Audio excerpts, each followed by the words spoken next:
The success of Sparta depended on a tightly controlled society. Over a 100-year period during the 7th century BC, Sparta invented and perfected the world's first system of social engineering. Control by the state began at birth.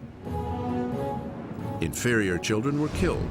Superior children were indoctrinated, trained, and molded into the kind of fighting force that could control the helots, the enslaved people of Messenia.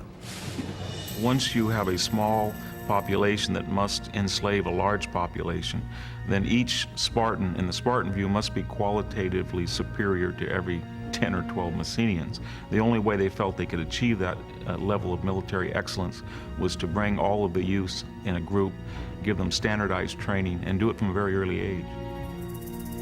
When they were 7 years old, Spartan boys were taken away from home to be cared for and trained by the state. They lived in a kind of military academy called the Agoge.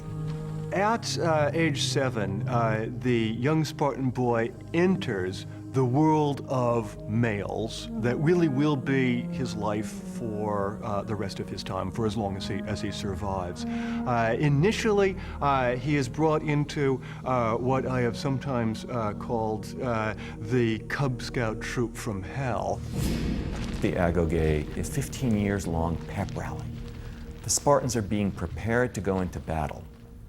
And here an alleged saying of Patton comes to mind. Patton is supposed to have said to his men, "I don't want you to kill for me, I want you to die for me." And that's the thing about the Spartans, they are ready to die.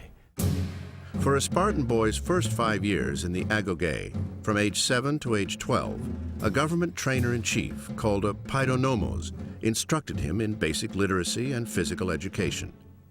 Discipline and punishment, however, were often meted out by slightly older boys.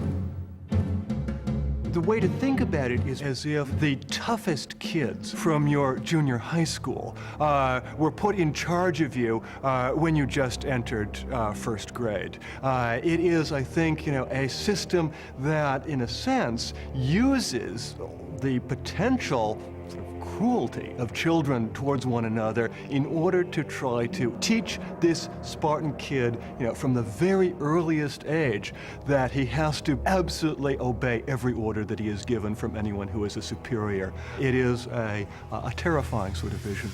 The main lesson in the Agoge from day one was to toughen the boys for the hard life that lay ahead of them. The Spartan training system was clearly meant to test for weakness and to cull out weakness. And throughout his life, a Spartan warrior had to worry about being watched by his fellow Spartans. They were constantly watching him for weakness, watching to see if he is really up to speed. Again and again, the rule in the Agoge is, can you take it? How tough are you? Are you tough enough to be a Spartan male? This is a tough love system, and is more tough than love. Spartan girls also received training, but at home.